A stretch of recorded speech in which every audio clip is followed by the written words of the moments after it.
ಇಲ್ಲಿಯವರೆಗೂ ಕೂಡ ವೆರೈಟಿ ಆಹಾರ, ತರಕಾರಿ, ದಿನಸಿ, ಬಟ್ಟೆ ಎಲ್ಲದಕ್ಕೂ ಕೂಡ ಆನ್ಲೈನ್ ಶಾಪಿಂಗ್ ಇತ್ತಲ್ಲ. ಇನ್ನು ಮುಂದೆ ಗ್ಯಾಸ್ ಸಿಲಿಂಡರನ್ನು ಕೂಡ ಆನ್ಲೈನ್ ಪ್ಲ್ಯಾಟ್ಫಾರ್ಮಲ್ಲೇ ನೀವು ಬುಕ್ಕಿಂಗ್ ಮಾಡ್ಕೊಳ್ಬೋದು. ಬೆಂಗಳೂರಿಗೆ HP ಗ್ಯಾಸ್ ಕಂಪನಿ ಭರ್ಜರಿ ಗುಡ್ ನ್ಯೂಸ್ ಕೊಡ್ತಾ ಇದೆ. ದೇಶದಲ್ಲೇ ಮೊದಲ ಬಾರಿಗೆ ಇನ್ಸ್ಟಾಮಾರ್ಟ್ ಆ್ಯಪ್ನಲ್ಲಿ LPG ಗ್ಯಾಸ್ ಸಿಲಿಂಡರ್ ಸಿಗುತ್ತೆ. ನಿಮಗೆ ಆ್ಯಪ್ ಇತ್ತು, ಇಲ್ಲಿಯವರೆಗೂ ನೀವು ಬುಕ್ ಮಾಡ್ಕೊಂಡು ಬರ್ತಾ ಇತ್ತು ಮನೆಗೆ. ಕೇಂದ್ರ ಸರ್ಕಾರದ ಹಿಂದೂಸ್ತಾನ್ ಪೆಟ್ರೋಲಿಯಂ ಕಾರ್ಪೊರೇಷನ್ ಲಿಮಿಟೆಡ್ ಜೊತೆಗೆ ಇನ್ಸ್ಟಾಮಾರ್ಟ್ ಒಪ್ಪಂದ ಮಾಡಿಕೊಂಡಿದೆ. ಈ ಒಪ್ಪಂದದ ಭಾಗವಾಗಿ HPCL ತನ್ನ ಹೊಸ ಪೀಳಿಗೆ ಸಿಲಿಂಡರ್ ಆದಂಥ HP ನವ್ಯವನ್ನು ಇನ್ಸ್ಟಾಮಾರ್ಟ್ ಮೂಲಕ ಮಾರುಕಟ್ಟೆಗೆ ಪರಿಚಯಿಸ್ತಾ ಇದೆ. ಇದು 10 kg ಸಾಮರ್ಥ್ಯದ ಕಾಂಪೋಸಿಟ್ ಸಿಲಿಂಡರ್ ಆಗಿದೆ. ಸಾಮಾನ್ಯ ಸಿಲಿಂಡರ್ಗಿಂತ ಅತಿ ಹಗುರವಾಗಿದೆ. ತುಕ್ಕು ಹಿಡಿಯದಂತೆ ವಿನ್ಯಾಸಗೊಳಿಸಲಾಗಿದೆ. ಬ್ಯಾಚುಲರ್ಸ್ಗಳಿಗೆ ಸಹಾಯವಾಗೋಕ್ಕೆ ಯೋಜನೆ ಆಗಿದೆ ಅಂತೆ. ಸದ್ಯ ಬೆಂಗಳೂರಿನ ಕನಕಪುರದಲ್ಲಿ ಪೈಲಟ್ ಪ್ರಾಜೆಕ್ಟನ್ನು ಶುರು ಮಾಡಿದ್ದಾರೆ. ಆಮೇಲೆ ನಾಳೆ ಎಲ್ಲ ಕಡೆನೂ ಸಿಗುತ್ತೆ ಅಂತಿದ್ದಾರೆ. ಇನ್ನೊಂದು ಸ್ವಲ್ಪ ದಿನ ಆದಮೇಲೆ ಸಾಮಾನ್ಯ 5 kg ಸಿಲಿಂಡರ್ ಕೂಡ ಆರ್ಡರ್ ಮಾಡಬಹುದಂತೆ. ಓಕೆ, ಇನ್ನು ಧರ್ಮಸ್ಥಳದ ಬಂಗ್ಲೆಗುಡ್ಡದಿಂದ ಆರೋಪಿ ಚಿನ್ನಯ್ಯ ಬುರುಡೆಯನ್ನು ಹೊರತೆಗೆದು ಸುಳ್ಳು ದೂರು ನೀಡಿದ್ದ ಷಡ್ಯಂತ್ರ ಪ್ರಕರಣದ ಅಂತಿಮ ವರದಿಯಲ್ಲಿ ಇವತ್ತು SIT ಅಧಿಕಾರಿಗಳು ಬೆಳ್ತಂಗಡಿ ನ್ಯಾಯಾಲಯಕ್ಕೆ ಅಂತಿಮ ವರದಿಯನ್ನು ಸಲ್ಲಿಕೆ ಮಾಡಿದ್ದಾರೆ. ಈ ಹಿಂದೆ ಮಧ್ಯಂತರ ವರದಿ ಸಲ್ಲಿಸಿದ್ದ ಅಧಿಕಾರಿಗಳು ಇವತ್ತು ಬರೋಬ್ಬರಿ 7,000ಕ್ಕೂ ಅಧಿಕ ಪುಟಗಳ ಅಂತಿಮ ವರದಿಯನ್ನು SIT SP ಸೈಮನ್ ನೇತೃತ್ವದ ತಂಡ ಸಲ್ಲಿಕೆ ಮಾಡಿದೆ. ಒಟ್ಟು 255 ಸಾಕ್ಷಿಗಳ ಹೇಳಿಕೆ ಹಾಗೂ ವಿಡಿಯೋ ಸ್ಟೇಟ್ಮೆಂಟ್ ಮಾಡಿದ 4 TB ಹಾರ್ಡ್ ಡಿಸ್ಕನ್ನು ಸಲ್ಲಿಕೆ ಮಾಡಲಾಗಿದೆ. FSL ರಿಪೋರ್ಟು, ಬುರುಡೆ, ಅಸ್ಥಿಪಂಜರ, ಮೊಬೈಲ್ ದಾಖಲೆಗಳು, FSLನಿಂದ ಬಂದ ಎಲ್ಲ ವಸ್ತುಗಳನ್ನು ನ್ಯಾಯಾಲಯಕ್ಕೆ ಹಾಜರುಪಡಿಸಿದ್ದಾರೆ. ಈ ವೇಳೆ ನ್ಯಾಯಾಲಯದ ಆವರಣದಲ್ಲಿ ಚಿನ್ನಯ್ಯ ಹಾಗೂ ಆತನ ಪತ್ನಿ ಇದ್ದರು. ಈ ಮಧ್ಯೆ SIT ಚೀಫ್ ಪ್ರಣವ್ ಮೊಹಂತಿ ಅವರು CM DKಶಿ ಅವರನ್ನು ಭೇಟಿಯಾಗಿ ಮಾತುಕತೆ ನಡೆಸಿದ್ದಾರೆ. ಸಾಂಪ್ರದಾಯಿಕ ರೆಸಿಪಿ, ಮತ್ತಷ್ಟು ಬೇಕೆನಿಸುವ ರುಚಿ. ಕೋಡುಬಳೆ ಅಂದ್ರೆ ಅಡುಕಲೆ. ಇನ್ನು ಕಲಬುರಗಿ ಸೆಂಟ್ರಲ್ ಜೈಲಿನಿಂದ 3 ಕೈದಿಗಳು ಎಸ್ಕೇಪ್ ಆಗಿದ್ರಲ್ಲ, ಆ ನಿಟ್ಟಿನಲ್ಲಿ ಕರ್ತವ್ಯ ಲೋಪ ಹಿನ್ನೆಲೆಯಲ್ಲಿ 8 ಅಧಿಕಾರಿಗಳನ್ನು ಅಮಾನತು ಮಾಡಿ ಕಾರಾಗೃಹ ಇಲಾಖೆ DGP ಅಲೋಕ್ ಕುಮಾರ್ ಅವರು ಆದೇಶ ಹೊರಡಿಸಿದ್ದಾರೆ.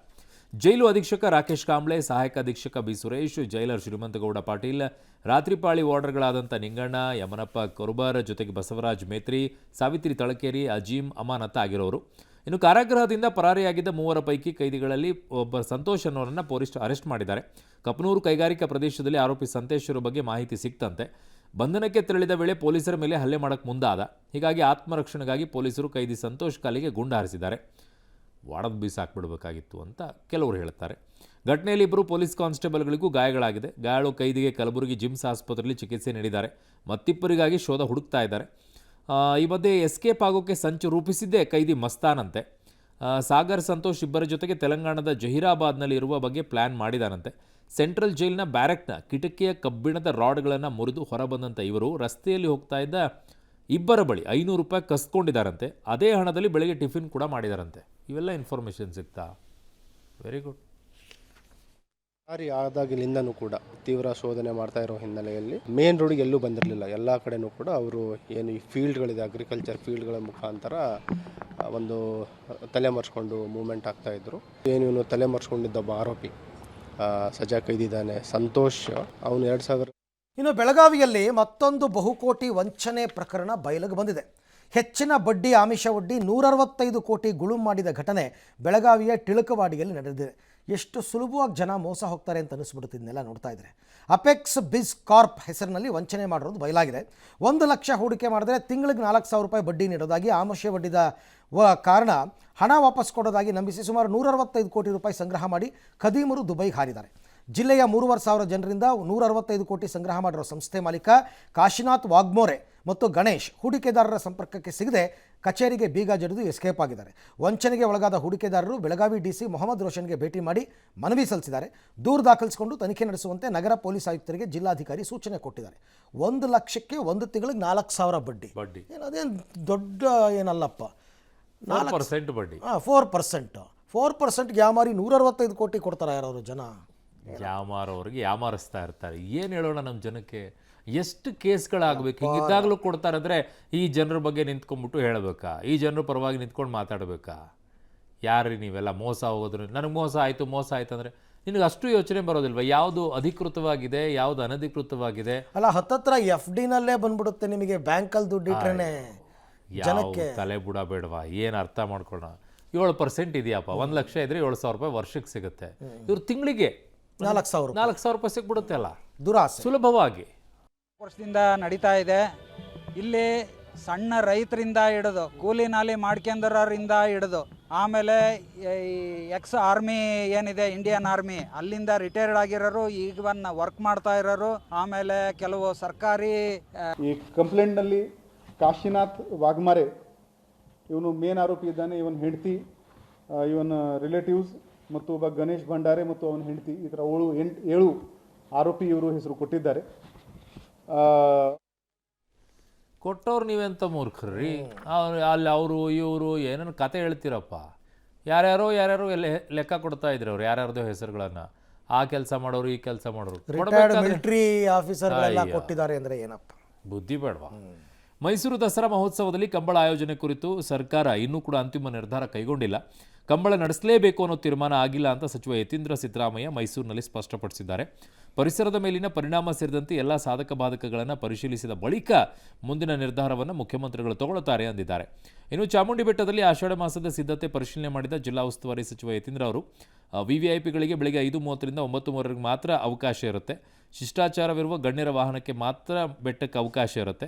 ಶಿಫಾರಸು ಪತ್ರ ತಂದವರ ವಾಹನಗಳಿಗೆ ಬೆಟ್ಟಕ್ಕೆ ಪ್ರವೇಶ ಇಲ್ಲ ಅಂದಿದ್ದಾರೆ. ಇನ್ನು ಈ ಬಾರಿ 2,000 ರೂಪಾಯಿ ಟಿಕೆಟ್ ಮಾತ್ರ ಇದೆ. 300 ರೂಪಾಯಿ ಟಿಕೆಟ್ನಿಂದ ಗೊಂದಲ ಉಂಟಾಗಿತ್ತು, ಹೀಗಾಗಿ ರದ್ದು ಮಾಡಿದ್ದೀವಿ ಅಂತ ಅಂದಿದ್ದಾರೆ. VIP ಗಳಿಗೆ ಅಂತ ಹೇಳಿ ನಾವು ಟೈಮ್ ಫಿಕ್ಸ್ ಮಾಡಿದ್ವಿ, ಬೆಳಗ್ಗೆ 5:30ರಿಂದ 9:30. ಮತ್ತು ಅವ್ರು ಹೇಗೆ ಬರ್ತಾರೆ ಅಂತ ನೋಡಿಕೊಂಡು ಬೇಕಾದ್ರೆ ಸಾಯಂಕಾಲ ಕೂಡ ಫಿಕ್ಸ್ ಮಾಡ್ತೀವಿ. ಆದರೆ ನಮ್ಮ ಮೊದಲ ಆದ್ಯತೆ ಇರುವಂಥದ್ದು ಸಾಮಾನ್ಯ ಕ್ಯೂನಲ್ಲಿ ಬರುವಂಥ ಸಾಮಾನ್ಯ ಜನರಿಗೆ ದರ್ಶನ ಸುಲಭವಾಗಿ ಸಿಗಬೇಕು ಅಂತ ಹೇಳಿ.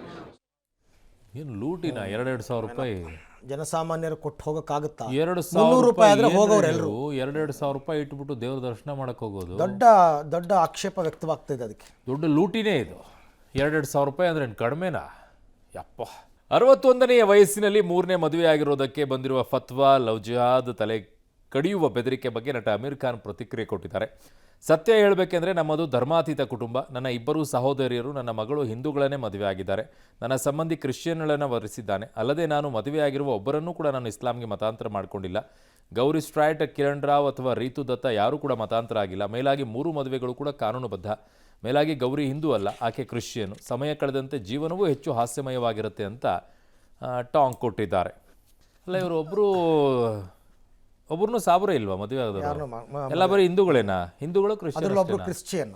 ಯಾಕೆ ಸಾಬರಲ್ಲಿ ಮದುವೆ ಆಗೋರು ಯಾರೂ ಇಲ್ವಾ? ಏನಪ್ಪ.